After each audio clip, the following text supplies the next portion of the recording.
జబర్దస్త్ మాజీ కమెడియన్ కిరా కార్పి 2024 ఏపీ ఎన్నికల్లో విస్తృతంగా ప్రచారం నిర్వహించాడు. జనసేన పార్టీ తరపున ప్రచారం చేస్తూ వైసీపీ నేతలపై తీవ్ర విమర్శలు గుప్పించాడు. ఏపీ ఎన్నికలు ముగిసినప్పటికీ కిరా కార్పి ఘాటైన పొలిటికల్ కామెంట్స్ చేస్తూనే ఉన్నారు.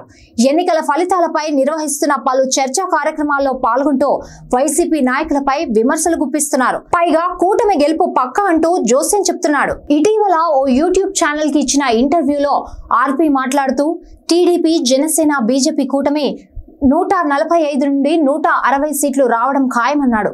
కూటమి గెలుపు పక్కా అని కిరా కార్పి అభిప్రాయపడ్డాడు. అంతేకాదు, లండన్ పర్యటనలో ఉన్న జగన్మోహన్ రెడ్డిని ఏపీలో అడుగుపెట్టిన వెంటనే లాక్కెళ్లి లోపల పడేస్తారని ఘాటు వ్యాఖ్యలు చేశారు. ప్రస్తుతం ఈ వీడియో నెట్టింట వైరల్ గా మారింది. ఇక కిరా కార్పి తీరుపై వైసీపీ కార్యకర్తలు అసహనం వ్యక్తం చేస్తున్నారు. నోరు అదుపులో పెట్టుకుని మాట్లాడు, జూన్ 4న ఎవరి సత్తా ఏంటో చూద్దామంటూ కౌంటర్లు ఇస్తున్నారు. రిజల్ట్స్ తర్వాత నువ్వు అసలు కనిపిస్తావా? తేడా కొడితే ఏపీలో నీ షాప్ ఒక్కటి కూడా ఉండదు అంటూ ఇచ్చి పడేస్తున్నారు. నువ్వు చెప్పినట్లు 145 సీట్లు రాకపోతే నీ పరిస్థితి ఏంటి అని ఆర్పీని ట్రోల్ చేస్తున్నారు. ఇదిలా ఉంటే ప్రస్తుతం ఏపీలో ఎన్నికల ఫలితాలపై ఉత్కంఠ నెలకొంది. అసెంబ్లీ ఎన్నికల్లో 150కి పైగా సీట్లు గెలుస్తామని ఒకవైపు ఎన్డీఏ కూటమి, మరోవైపు వైసీపీ నేతలు ధీమా వ్యక్తం చేస్తున్నారు.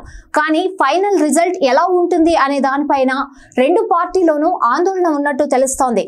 ఇక ఏ పార్టీ అధికారంలోకి రాబోతుందో తెలియాలంటే జూన్ 4 వరకు వెయిట్ చేయాల్సిందే. హలో పీపుల్, నేను మీ సంజు అఫీషియల్. సో మనం వచ్చేసి ఎస్ఆర్ న్యూస్ని సబ్స్క్రైబ్ చేసుకుందాం, లైక్ చేసుకుందాం, మరికొన్ని అప్డేట్స్ కోసం వెయిట్ చేస్తూ ఉందాం.